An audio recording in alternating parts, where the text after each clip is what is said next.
dónde vas.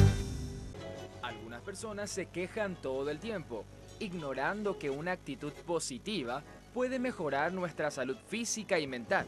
Es bueno proponerse reducir la negatividad y el impacto que esto puede traer en nuestras vidas y nuestro entorno. Nos quejamos por el calor, por el tráfico, por los problemas, a veces con razón, pero a veces sin razón. ¿Qué tan quejones son los paraguayos? ¿Serán capaces de sumarse al desafío de 0 quejas por 7 días? Acompáñame a ver qué nos dice la gente en la calle. Cuando me pegan, sí. Pero no una persona quejona. No. Entonces, solamente hay. 0 quejas por 7 días. Por 7 días. No, va a ser difícil, ¿eh? No. No se queja por nada. De nada. ¿Se animaría usted, señor? Claro que sí. 0 quejas por 7 días. Sí, creería que sí. Sonia, 0 quejas por 7 días. Cero quejas, prometido. No, para nada. No se queja para nada. No. No se queja para nada. No, para nada. ¿Está parte ya del desafío? Sí, está ya te desafío. ¿Será que por 7 días podemos evitar las quejas de todo tipo?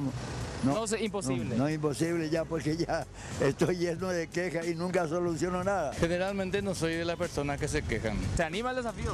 Sí, claro. ¿La pulsera entonces para usted? No, entonces te va a ser muy fácil. Te regalo también una pulsera de 0 quejas por 7 días. ¿Te animarías a un desafío de 0 quejas por 7 días? No. ¿Crees que va a ser imposible? Sí. Ni un intento no harías. No. ¿Y por qué hay que quejarse de la vida? Uno nace ya así. De balde vamos a quejarnos. ¿Se anima al desafío? Y sí, no hay problema. ¿Usted se suele quejar? De todo. ¿Se queja por todo? Sí. ¿Y se animaría a hacer un desafío de hacer 0 quejas por 7 días? Una semana nomás. No. ¿No cree que sea posible? Imposible. ¿Usted se queja mucho? No, para nada. Bueno, 0 estrés. Quejarse de la señora. Nada, señor. Eso no entra, ¿verdad? Nada, Porque eso no pasa un día. Qué buena campaña.